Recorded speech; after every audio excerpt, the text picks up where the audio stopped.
Okay, in this video, I'm going to talk about the two chord and what its importance is and what its relevance is and where it comes from.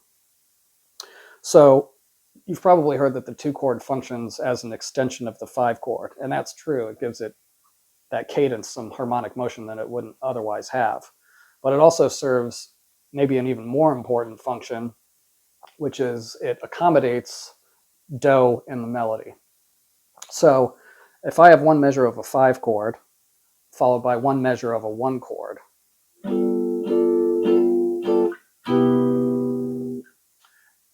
that five chord will accommodate any of the melodic tones out of its scale source. The root, the third, the fifth, the seventh, the ninth, and the 13th.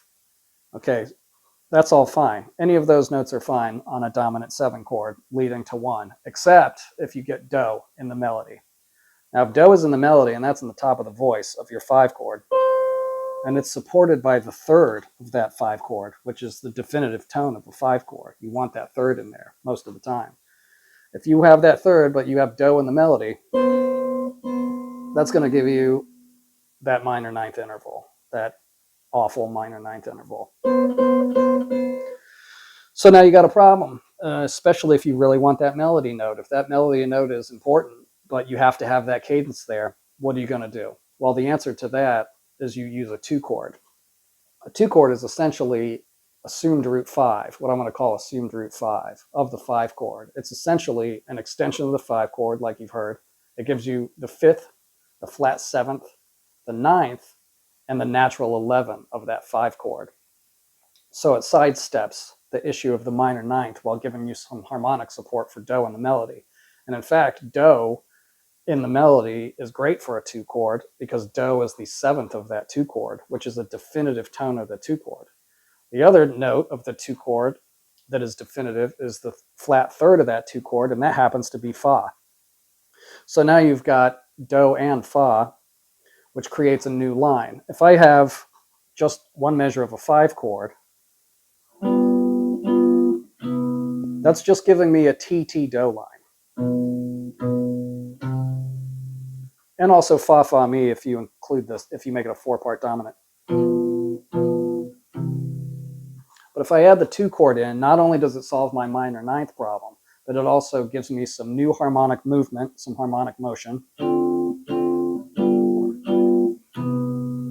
instead of just. And it also creates a new line that you can use as a hanging point for improvisational ideas. So now, instead of TT do, you get do T do with fa fa mi. So this is the nucleus of the 2-5-1 sound. And that's the point of the two chord. The two chord does function as an extension of the five chord. It's essentially a 5 sus4 chord. And the reason that you want to use it, or the reason why it kind of came about, was a solution to a minor ninth problem if you have do in the melody.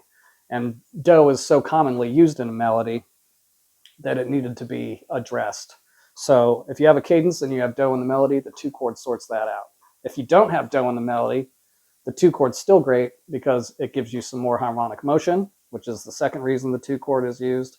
And then the third reason that the two chord is used is it also gives you a new set of lines, a new set of interior lines, voices for voice leading that you can hang improvisational ideas on. So that's the point of the two chord. That's where it comes from.